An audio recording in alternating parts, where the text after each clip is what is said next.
Oremos.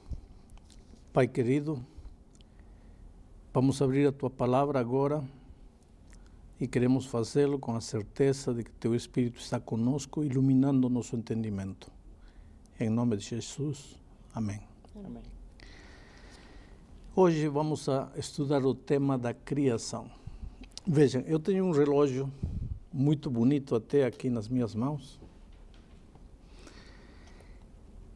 Vocês achariam que eu estou louco se eu disser para vocês que este relógio apareceu assim de repente, ao longo de milhões de anos, um pedaço de couro juntou-se com outro, um parafusinho juntou-se com outro, apareceu um pedaço de vidro, os ponteiros, o segundero, a fivela, e que isso foi fruto de milhões e milhões de anos até aparecer um relógio perfeito.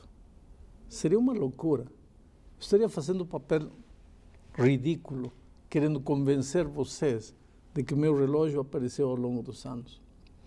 E, no entanto, hoje, quando vemos esta máquina fabulosa que é o universo, o corpo humano mesmo, vejam, o coração, desde o momento que a gente nasce, bate, bate, bate, bate. A gente nunca engraxa ele, não troca de óleo, não faz um ajuste. E durante o tempo que a gente vive aqui, o coração bate, bate, bate sem parar. Ora, como pode tudo isso ter aparecido assim ao longo dos anos, fruto do acaso, fruto da casualidade? Eu tenho um texto bíblico para começar nosso estudo hoje. Em Hebreus capítulo 11, versículo 3, diz assim: pela fé entendemos que foi o universo formado pela palavra de Deus, de maneira que o visível veio a existir das coisas que não aparecem. Pela fé entendemos que o universo foi formado pela palavra de Deus. Me impressiona a palavra fé. Pela fé aceitamos que este universo tem um Criador, pela fé. Só que fé é o fruto do relacionamento. Para eu acreditar que Deus criou este planeta, Deus criou este universo, Deus nos criou a nós, tem que haver relacionamento com o autor da fé, que é o próprio Deus. É um relacionamento pessoal. Agora, saber que Deus criou este universo, que Deus me criou, aceitar isso pela fé como fruto do relacionamento com esse Deus maravilhoso, isso lhe dá sentido à minha vida, lhe dá propósito à minha vida. Porque eu sei de onde venho, eu sei por que estou aqui e eu sei para onde vou. Se eu sou fruto da evolução, então minha vida não tem sentido, porque minha vida é apenas fruto do acaso, fruto da casualidade. Eu apareci porque sim. Minha vida não tem sentido. Eu não sei para onde vou. Eu não sei o que faço aqui. Então eu prefiro acreditar que tenho um Deus Criador. Prefiro acreditar porque ao relacionar-me com Ele, aparece a fé, e por essa fé eu, embora não vejo, embora não possa tocar, eu sei que há um Deus Criador controlando o universo e controlando a minha vida. Pastor, dentro da explicação que o senhor está falando de que Deus é o Criador, como exatamente o senhor imagina que aconteceu a criação? Como que o ser humano, tudo bem, não foi o acaso, pelo que o senhor acabou de afirmar aí, apesar de eu ter alguns questionamentos ainda. Mas a primeira pergunta seria, como que o ser humano foi criado? Por que existe diferença do ser humano, aí depois tem o cavalo, aí depois tem o cachorro, essa variação, se não foi a evolução, segundo as suas palavras, né? No capítulo 1 do livro de Gênesis, nós encontramos o registro do relato da criação. Começa dizendo, no princípio criou Deus os céus e a terra.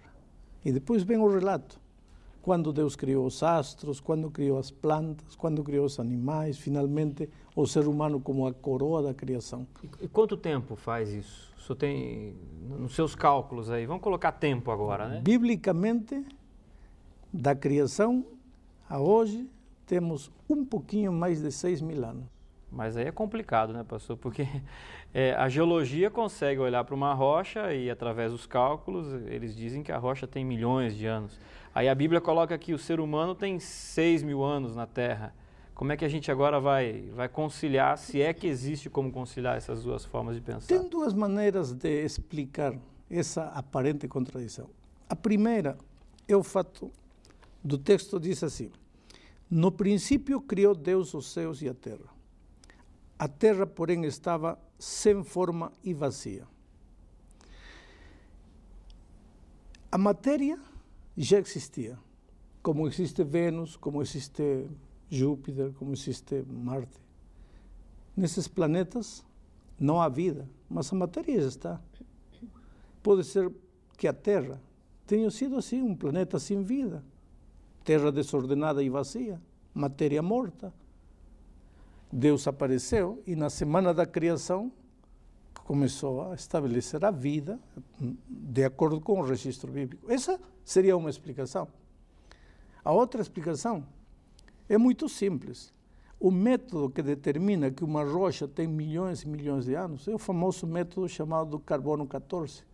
Mas cientificamente está provado que o método carbono 14 tem capacidade para dar um relatório exato da idade de uma matéria, talvez por milhares de anos, não mais do que isso. Milhões, aí tem grandes possibilidades de erro. Seja de uma maneira, seja de outra maneira, uma coisa eu sei.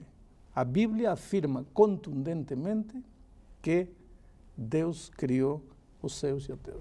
Pastor, agora uma dúvida. O senhor deu o exemplo do relógio, eu achei o exemplo bem interessante. O senhor falou que é estranho a gente imaginar que um relógio tenha aparecido em milhões e milhões de anos, né? Cada parte se juntando. Agora, eu acho esse um extremo, talvez. Agora, por outro lado, também não é um extremo a gente afirmar que o mundo todo, essa complexidade toda, foi criada em 7 dias? Quer dizer, num dia surgiu toda a vegetação, com toda a sua complexidade, e um dia foram criados todos os animais. É o que fala Gênesis, né? Então, é difícil da gente aceitar isso, sinceramente. É difícil de aceitar para quem não tem fé. Por isso o texto de Hebreus diz, pela fé entendemos. Agora, se você não tem fé, você não tem capacidade de entender. Como você pode entender um milagre como Jesus encontrou um paralítico, disse, levanta-te, toma teu leito e anda. Vamos chamar aos maiores médicos do mundo. Me expliquem como um paralítico, durante 38 anos, não podia mexer os pés. E num segundo andou. Ninguém pode explicar, porque milagres não se explicam, milagres se aceitam. A semana da criação é um milagre. O texto diz, pela fé entendemos que pela palavra de Deus. Deus disse, seja luz, a luz apareceu. Aparecem as plantas apareceram. É um milagre.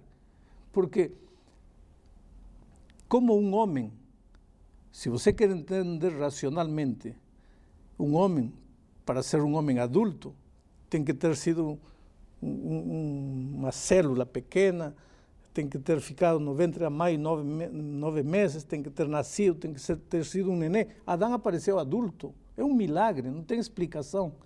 Por isso, Paulo, escrevendo aos Hebreus, disse, pela fé entendemos.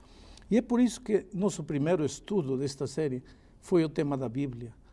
Porque se nós não aceitamos a Bíblia como a palavra de Deus, não vamos entender mais nada nem aceitar mais nada. É ou não é a Bíblia a palavra de Deus? Se é a palavra autorizada de Deus, é fácil acreditar tudo aquilo que a palavra de Deus diz. Pastor, eu não vou nem para um extremo nem para o outro. Eu não vou ser nem criacionista e nem evolucionista. Vamos tentar juntar as duas coisas. Existe Deus e ele utilizou do processo da evolução, grandes períodos de tempo, vamos dizer assim, que ele estava ali na coordenação. Eu posso entender dessa forma também? Por exemplo, Gênesis como um livro alegórico, cada dia, talvez um período grande de milhões, bilhões de anos, e Deus olhando para isso e talvez até dirigindo, tá? Mas não dias literais de 24 horas. Eu posso entender dessa forma? Vou ler o que disse aqui, Gênesis 1:4. Chamou Deus a luz dia e as trevas noite. Houve tarde e manhã do primeiro dia. Ponto. É um dia literal de 24 horas. Não é um símbolo de 1000 anos, não é um símbolo de milhões de anos. É um dia literal de 24 horas. Mas como pode? Milagre. O senhor vê algum problema de eu imaginar um Deus nesse processo de evolução? Vejo um problema, porque estou fazendo a Deus incapaz de criar um mundo em 7 dias. Por que Deus seria capaz? Por que precisaria de milhões de anos? Ele é Deus. O texto diz pela palavra de Deus. Ora, se foi pela palavra de Deus, para que 1 milhão de anos? Para que milhões de anos? A palavra de Deus é instantânea. Falou, aconteceu. Então, o senhor está me dizendo que Gênesis não é uma alegoria. Porque me permita não dizer algumas denominações, mas grande parte delas hoje olha para Gênesis como uma alegoria e não de fato, né? O que o senhor me mostra em Gênesis falando assim, não, Gênesis é um livro verdadeiro, inspirado e não simplesmente uma fábula de como no passado as pessoas imaginavam ou imaginaram que seria a criação? O problema do ser humano, ele quer humanizar a Deus, quer fazê-lo um Deus pequeno, quer explicar o que Deus faz ou o que Deus não faz. Por exemplo, na Bíblia encontramos a parábola não é a parábola, é a história de que Jonas foi engolido por um grande peixe, não diz baleia, um grande peixe. Esse grande peixe teve Jonas no ventre durante 3 dias. Não o digeriu, 3 dias depois o jogou vivo. Esse é um fato, história, a Bíblia afirma, e eu acredito nisso. Agora, tem cristãos querendo dar uma mãozinha a Deus, uma ajudinha a Deus. Andam pelos mares tratando de descobrir um peixe grande que seja capaz de engolir um ser humano, tê-lo no ventre 3 dias, não digeri-lo e expulsá-lo vivo. Eu já vou dizendo a esses amigos que podem passar a vida toda procurando, não existe esse peixe. Esse peixe existiu só naquela ocasião e porque Deus quis. E tem uma coisa mais, Deus não precisa ajuda. Eu não posso, não, porque não tem lógica que 24 horas, então tem que ser milhões querendo dar ajudinha a Deus. Deus não precisa ajuda. Deus é capaz de fazer tudo, não em um dia de 24 horas, senão num segundo, porque Deus é Deus. Pastor, outra pergunta. Deus é poderoso, né? Da forma como o senhor está afirmando, nós sabemos que realmente é, mas a gente ouve falar que existem outros planetas, né? O universo é imenso. E Deus criou todo o universo, de acordo com o que a gente está aprendendo aqui. Então, existe vida nos outros planetas? Às vezes aparecem, a gente vê na televisão, né, uma pessoa que viu um extraterrestre aqui, um extraterrestre ali. Como é que a gente deve entender tudo isso? A Bíblia diz que sim, que há vida em outros planetas fora do sistema planetário solar. Em nosso sistema planetário, Marte, Júpiter, Saturno, Vênus, não existe vida, só na Terra. Não adianta os cientistas hoje querendo explorar, vamos ver se tem vida. Não tem vida. Agora, fora do sistema planetário solar, claro que há vida. E tenho um texto aqui em Jó que quero ler para vocês. Capítulo 1, versículo 6, diz: num dia em que os filhos de Deus vieram apresentar-se perante o Senhor, veio também Satanás entre eles. Que filhos de Deus eram esses? Seres não caídos de outros planetas. Agora, esses seres vêm a esta terra em ovnis, em pratos voadores. Não, de fato, esses seres são seres que não caíram no pecado. E eles não estão vindo a esta terra visitar. Esse é um outro tema, não vamos a tocar agora, não vamos a desviar-nos no tema. Mas a Bíblia afirma que sim, há vida em outros planetas. Pastor, dentro desse processo da criação, acho que uma dúvida que todo mundo tem quando fala sobre criação, e eu também tenho essa dúvida, é com respeito aos dinossauros. Porque as pessoas encontram os ossos, né? Alguns montam essas grandes feras do passado, e eu fico me perguntando, Deus criou o dinossauro?